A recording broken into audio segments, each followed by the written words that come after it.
there is a saying when you're working in community, and the saying is never do for others that which they can do for themselves, because once you do, you're now creating a potential dependency, right? And once you create the dependency, now you're going to be doing that thing forever. And so really the challenge for parents, and we talk about this a lot in our work, is to create the transition where you know, when the child is 2, you're doing everything for them. But by goodness, by the time they're 12, 13, they need to be doing a ton for themselves. And so the challenge for families who have the income, right? This was the question I was getting to Mikkel earlier. If you have the income, the challenge is not to say, no, we can't afford it, because you can. The challenge is to say, no, I won't do that for you, even though I could. So to Mikkel, you know, if his parents had more resources, the challenge would have been, Mikkel, listen, I love you, and I love that you're excited about this idea of travel, but if you want to do it, we're going to support you emotionally, but we're not going to just write you checks for you to travel. If you want to get after it, go for it, right? Yeah. So that's a building process, and it really starts very early in life, and really by the time the child is in 12, 13 years old, you want them to be owning most of the major decisions in their life. I do think that working as a child, I think, is important. I think it builds a lot of skills. I know with my daughter, I can speak to my experience as a father.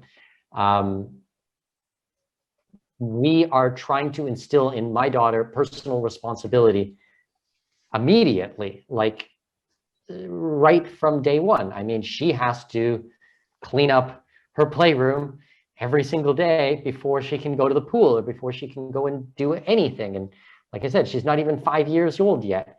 Now, I mean, it's such a small thing, but that is a building block. We have to, I mean, if you've done everything for your child and spoiled them completely, you know, and now they're 17 and it's like, well, what do we do? You know, I mean, you're going to have a really difficult time. I'll give you another example. So I lived in Abu Dhabi. I lived in the UAE for 8 years, as I said. And I had a lot of friends who were Emiratis.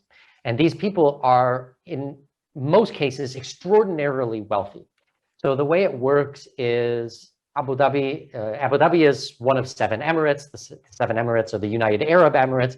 Abu Dhabi is the capital. It is the city, as well as the emirate, which is the state.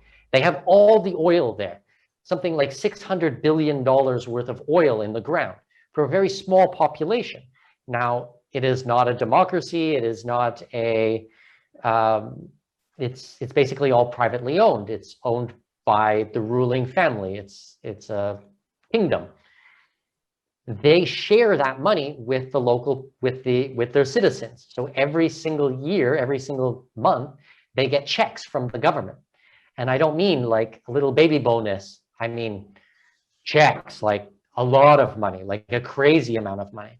And then when they get married, they get given, like, I don't even know what it is, a $250,000 interest-free loan that they never have to pay back.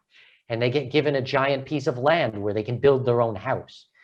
I mean, so much money. Now, you might be listening to this and go, wow, they're so lucky. That's so amazing. You know, they can pursue their passions. They can do all this stuff. They don't have to worry about money.